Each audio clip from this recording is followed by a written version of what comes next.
rekan Puskesmas, berikut adalah tutorial penyusunan RKAP BOK Puskesmas tahun anggaran 2025. RKAP adalah bagian dari aspek penganggaran BOK yang diatur dalam Permendagri nomor 12 tahun 2023 dan berpedoman pada juknis penggunaan DAK non-fisik bidang kesehatan. RKAP berisi identitas Puskesmas, rencana penerimaan, rencana belanja, dan rencana pengeluaran. Bagian pertama yaitu identitas Puskesmas. Bagian kedua berisi rencana penerimaan yang dijabarkan menjadi rencana pendapatan dana beserta estimasi sisa lebih penggunaan anggaran dana tahun anggaran sebelumnya. Bagian ketiga yaitu rencana belanja yang dibagi menjadi 3 tahap, yaitu menyusun RAP, pemetaan, dan pengisian RKAP. Tahap pertama menyusun RAP, tahap kedua pemetaan untuk menyesuaikan rancangan dengan format SIPD melalui tabel pemetaan sederhana. Berikut caranya. Nah, untuk mengisi tabel pemetaan tersebut, kita perlu mengetahui dulu informasi yang terdapat di RAP, kemudian kita sesuaikan dengan pemetaan DAK non-fisik Puskesmas. Nah, sebagai contoh, yang pertama kita perlu memperhatikan dulu rincian menu kegiatan yang ada di RAP. Di sini, di nomor pertama, berisi tentang pembekalan tim pelaksana dalam penyiapan pemberian makanan tambahan berbasis pangan lokal bagi bumil kek dan risiko kek, dan seterusnya. Nah, kemudian kita cari rincian yang sesuai dengan poin tersebut di pemetaan DAK non-fisik. Jadi, poin di RAP dan poin di rincian DAK non-fisik harus sesuai. Nah, pada poin pertama ini kita sudah menemukan ya, yaitu persiapan pemberian makanan tambahan berbasis pangan lokal bagi ibu hamil kek dan balita gizi kurang tingkat kabupaten atau kota dan puskesmas. Ini sama-sama terkait PMT dan gizi. Nah, jadi rinciannya sudah ketemu. Kemudian kita cari subkegiatan dari rincian ini.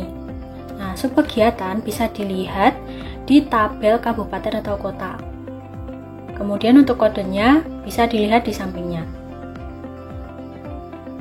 Langkah selanjutnya yaitu memasukkan ke pemetaan, tabel pemetaan. Nah, di sini sebelumnya sudah saya masukkan. Untuk kodenya kita masukkan sama berakhiran 15. Kemudian subkegiatannya pengelolaan pelayanan kesehatan gizi masyarakat, serta rinciannya kita mengambil dari RAP yang awal tadi. Jadi, rincian menu kegiatan menjadi rincian subkegiatan. Jangan lupa untuk menuliskan nomornya, serta menuliskan juga jumlah totalnya. Kita lanjutkan pada rincian kegiatan yang kedua, yaitu belanja bahan dan penyiapan PMT bumil kek dan risiko kek. Kemudian, cari rincian yang sesuai pada pemetaan DAK non-fisik. Setelah menemukan rincian yang sama, maka sesuaikan jenis subkegiatan beserta kodenya untuk dimasukkan ke tabel pemetaan. Di tabel pemetaan sudah masuk poin rincian nomor 2, yaitu belanja bahan dan penyiapan PMT lokal, bumil kek, dan risiko kek, dengan kode serta subkegiatan pengelolaan pelayanan kesehatan gizi masyarakat dengan kode berakhiran 15. Jangan lupa untuk memasukkan juga nominal jumlah totalnya.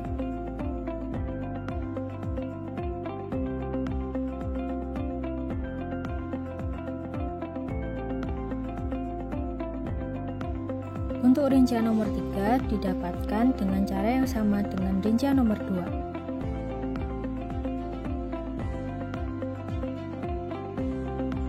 Informasi yang akan disusun dalam tabel pemetaan dan RKAP bersumber dari rincian menu kegiatan pada RAP. Apabila terdapat percabangan dari rincian menu kegiatan di RAP, maka tetap dihitung sebagai satu rincian kegiatan dengan mengambil rincian utama.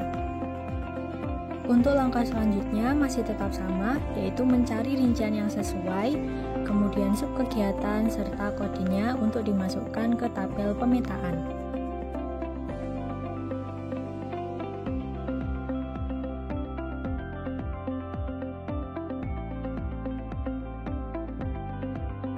Jangan lupa untuk menuliskan nomor rincian kegiatan serta jumlah total dari percabangan atau subrinciannya.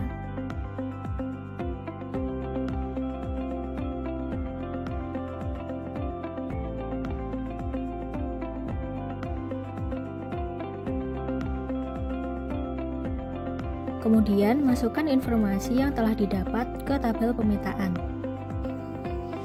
Step ini dilakukan berulang hingga keseluruhan rincian menu kegiatan yang ada di RAP semuanya masuk ke tabel pemetaan. Susun RKAP sesuai rancangan dari tabel pemetaan beserta RAP. Di tabel nomor 10, masukkan kode rekening RKAP dari kode subkegiatan pada tabel pemetaan. Kemudian, masukkan subkegiatan diikuti dengan rincian subkegiatan.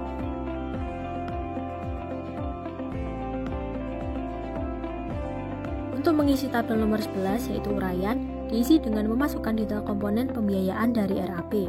Pada contoh tersebut didapatkan uraian, yaitu transport petugas puskesmas, transport peserta, serta konsumsi.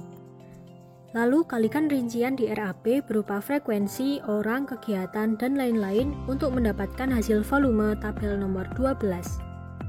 Kemudian, isi satuan pada tabel nomor 13, seperti orang per kegiatan, paket, dan lain-lain.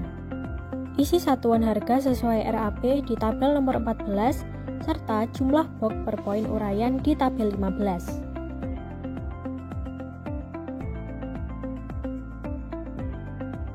Ulangi langkah tersebut hingga seluruh rincian subkegiatan terjabarkan secara keseluruhan. Mulai dari uraian yang didapatkan dari detail komponen pembiayaan, kemudian volume dari rincian pada RAP, satuan, harga satuan, serta jumlah POK.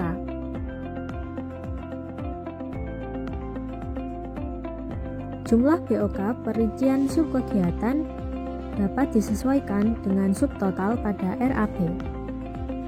Nah, bisa dilihat di layar, untuk nominalnya sendiri sudah sama ya. Pada contoh tersebut, tinggal menambahkan satu uraian lagi, yaitu konsumsi.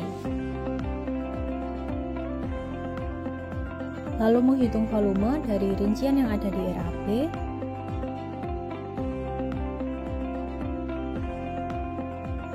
kemudian menentukan satuannya,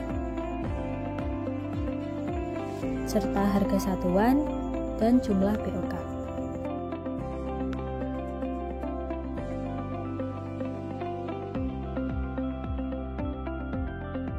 Pada contoh tersebut telah diselesaikan satu rincian subkegiatan.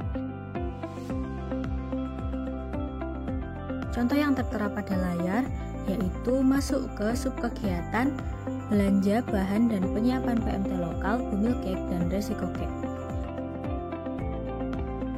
Yang uraiannya yaitu belanja pangan termasuk jasa, memasak, dan administrasi. Kemudian dilanjutkan untuk menuliskan volume, satuan, harga satuan, serta jumlah POK-nya.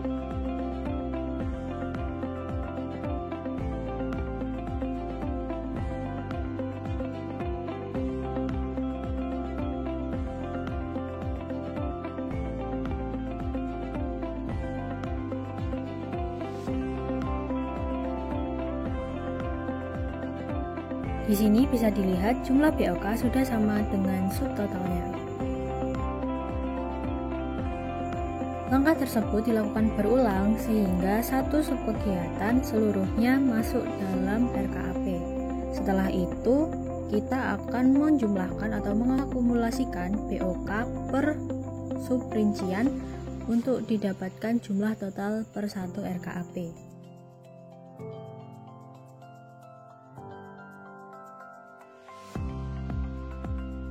Sebagai informasi, satu RKAP ini berlaku untuk satu subkegiatan saja. Lanjut ke bagian rencana pengeluaran yang dibuat per satu subkegiatan, mulai dari tabel rencana pengeluaran per bulan serta tanda tangan kepala puskesmas. RKAP selesai disusun, selanjutnya penginputan di aplikasi eRenggar. Semoga membantu, terima kasih.